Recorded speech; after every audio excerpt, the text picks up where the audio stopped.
I pledge allegiance to the taco stands of the United Tacos of America, and to the taqueros and abuelas of this great land, one nation under tortillas with limones and salsa for all.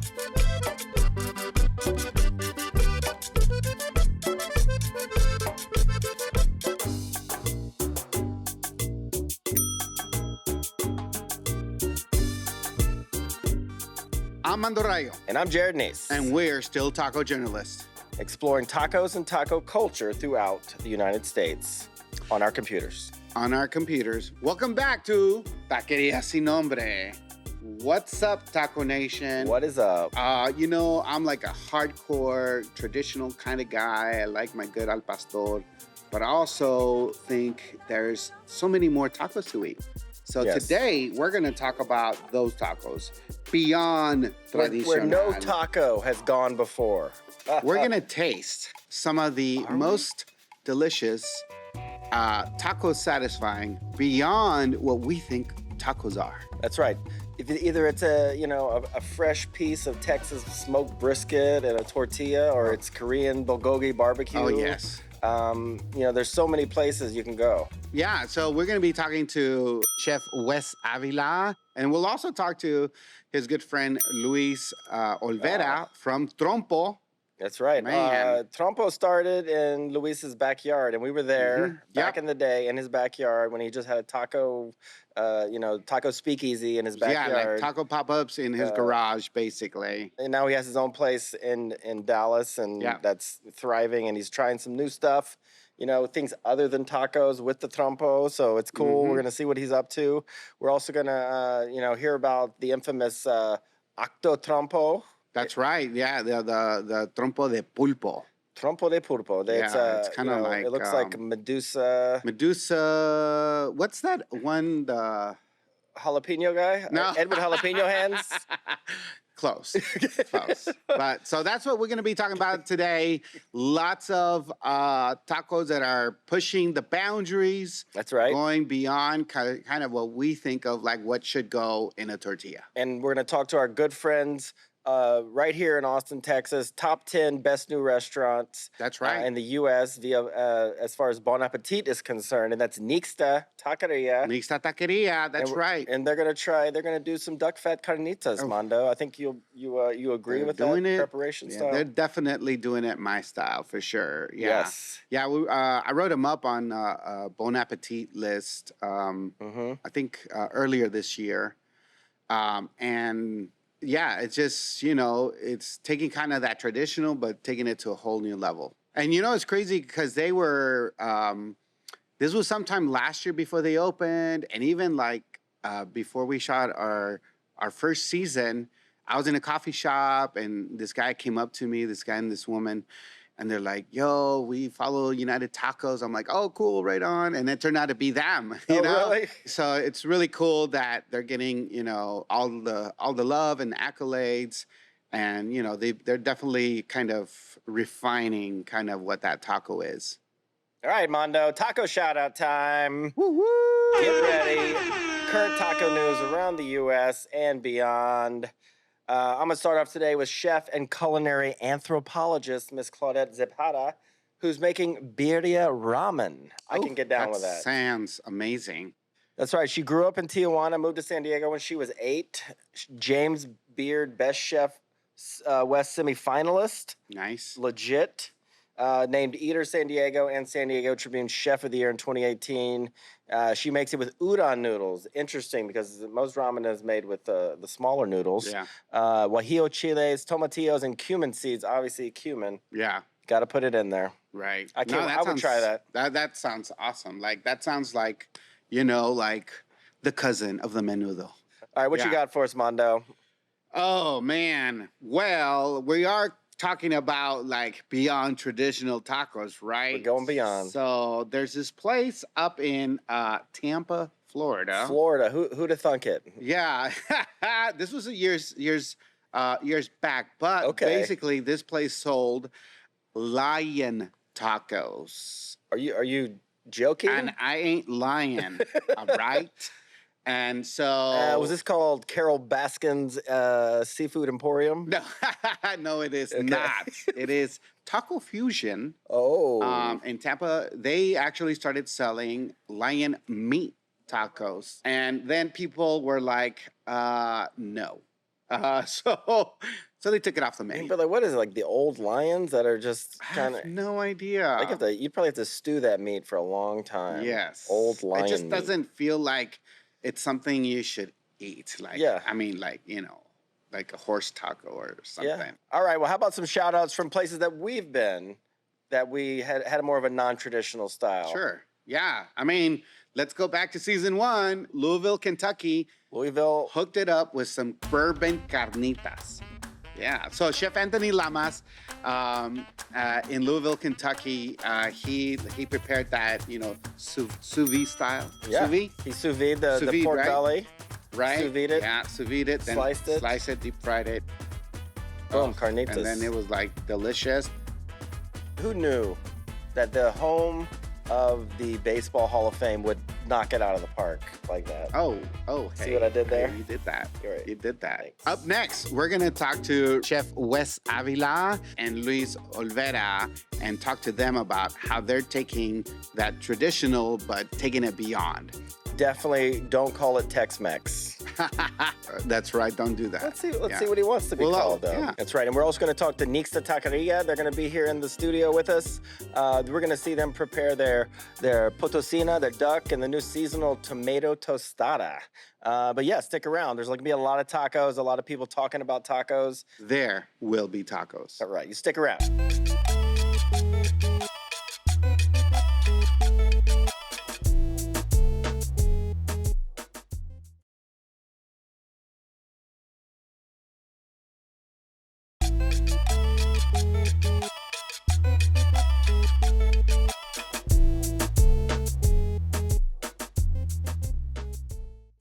All right. Well, we're here with Luis Olvera and Chef Wes Avila.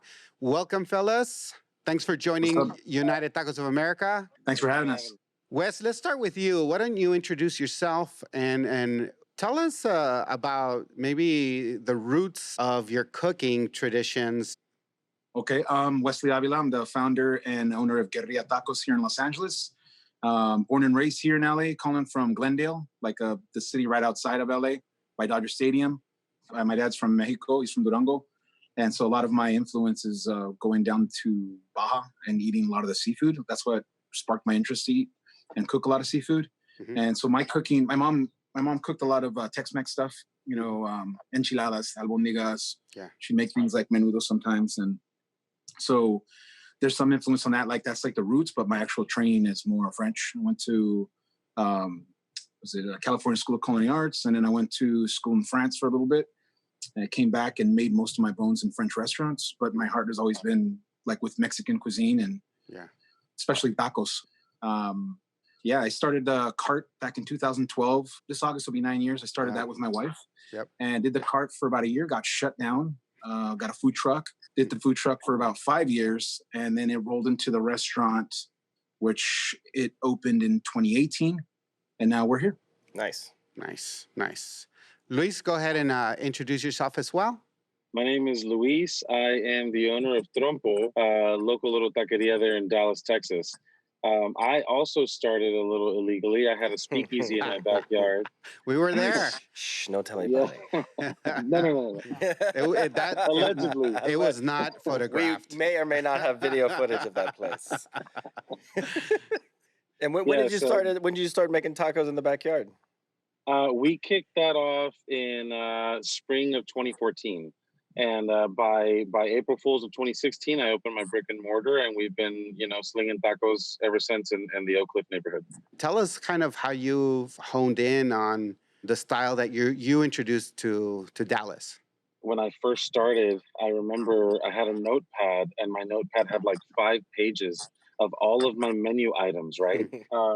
And as I kind of kept going through the motions of, every time I go to a spot and there's a 2, 3, 4 page menu, it overwhelms me. Absolutely. And I always end up doing the exact same thing. I order the tacos de carne asada or the enchiladas. Like, you know, so I kind of, you know, I learned over time as I was developing my business plan and everything that I wanted to keep it as close to the street as possible. And that's what I kept it at, man. It was just like trompo, bistec, frijoles a la charra when I was doing the speakeasy. And then when we opened the brick and mortar, I added a vegetarian taco, queso con rajas. And we kept it like that up until 2018. And now I've got, you know, a couple of other proteins on the menu. But that's it, man. It was keeping it simple, keeping it, you know, as street as possible. You know, I think it's really refreshing going into your restaurant and just seeing the limited number of things. It really takes away a lot of the stress, and you know, it's like sometimes you know you look at those 14-page Tex-Mex menus and you're like, where the hell do I start on this thing? So thank you for that, for helping with anxiety.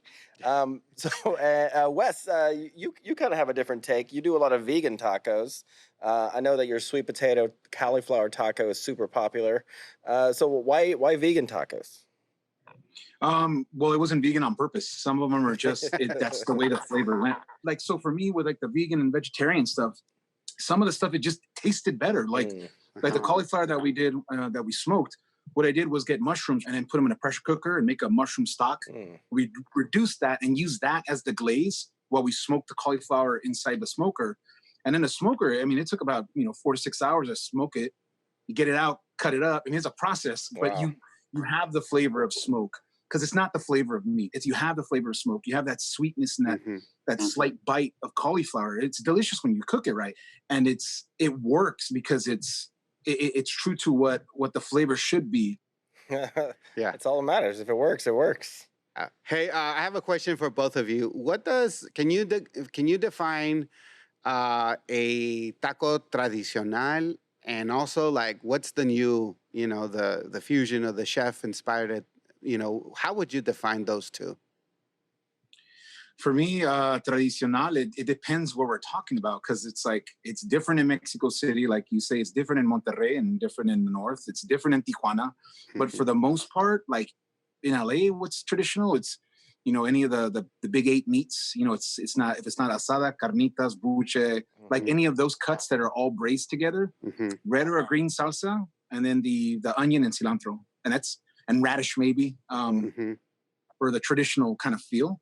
And then like the new style is basically like, I don't know, like sometimes it's like I open Pandora's box and I see a lot of vegetable tacos, but you also see some stuff sometimes where I'm like, wow, it's different. But it's still a taco. It's still tortilla, and it still has toppings and salsa. And God bless. God bless. Luis, what about you?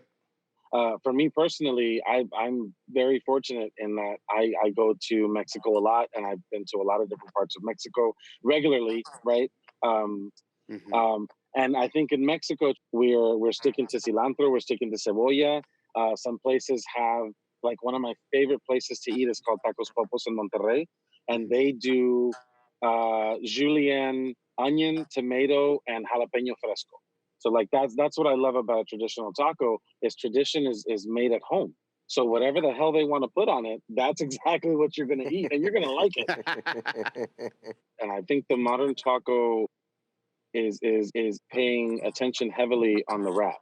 We're buying from more local places. We're looking at not just, buying mass-produced stuff. And then when it comes to the accoutrement, is you're playing a little bit more with the profiles, right? That's something like, so I was fanboying with Wes over his sweet potato taco. And that's the thing you want from a modern, from a, what do we call it, modern Mexican taco, is you want to have all 5 senses, punched at the same time. And that's the beautiful thing about it. I know, it's amazing. Well, thank you all. This has been a really nice conversation around like what makes up tacos and tradicionales or not. So thanks so much for joining us, Luis and Wes. All right, take care. All right, peace. Bye.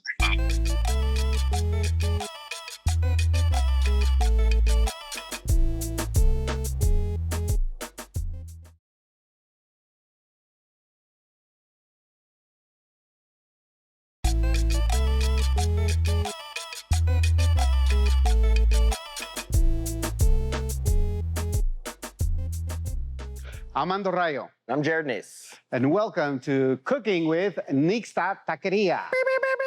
Woo-hoo. First, tell us who you are and tell us your why. All right. So Edgar Rico, Hey, I'm Sarah Martin Biggie. and we own a little taco joint over on the east side of Austin called Neece Taqueria. We specialize in, it's in our name, nixtamalized corn tortillas. Y'all were recently named one of the top new restaurants in the United States by a little magazine called Bon Appetit. Yeah, a little thing. Regional trade magazine. Why nixtamal? Why nixta? Man, it really kind of all started on a journey. Before I moved here to Austin, I took like a little pilgrimage down to Mexico. My uncle was like, go in this guy's backyard and just like start peeling stalks back of corn. And I was just like blown away by these colors that I just never seen in my life. I just remember that night we proceeded to have a meal with corn that was grown from that backyard by his wife.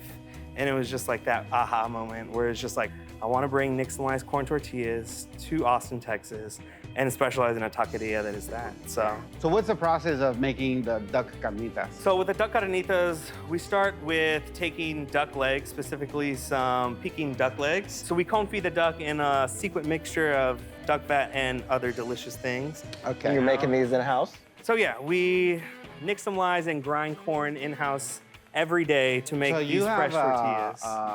What do you call it? Nixta Magic. The Nixta Magic? We do. We do have a little Nixta Magic.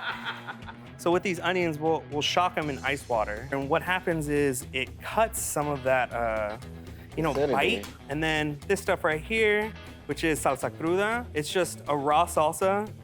Literally everything raw, a little serrano, some jalapenos, a little bit of tomatillos, and then some other secrets I can't tell you all about either. Okay, all right. Sure. Nice. Mando for you, sir. Yeah. Jarod.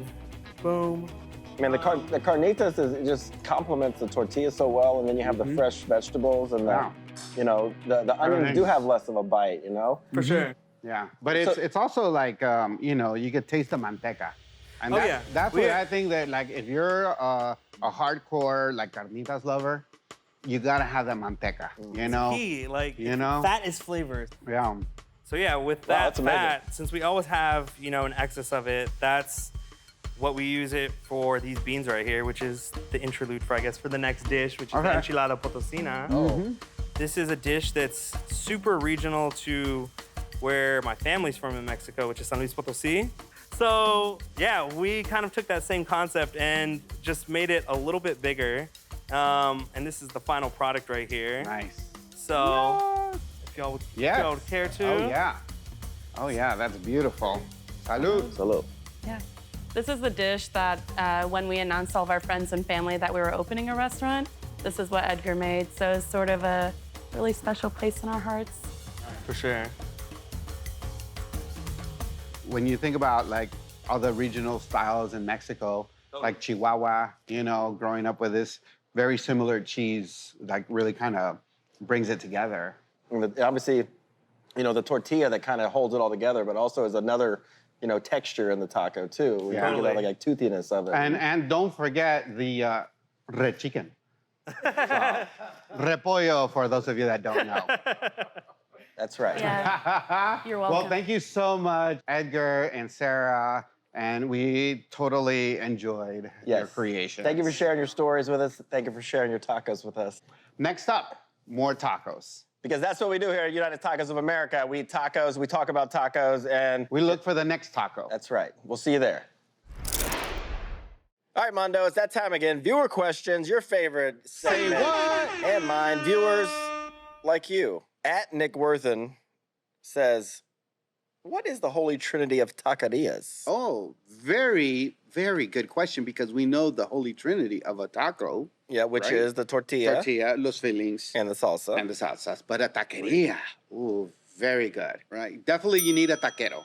Well, obviously. Or a taquera. Or a taquera. Taquerex. Sure. Taquerex, sure.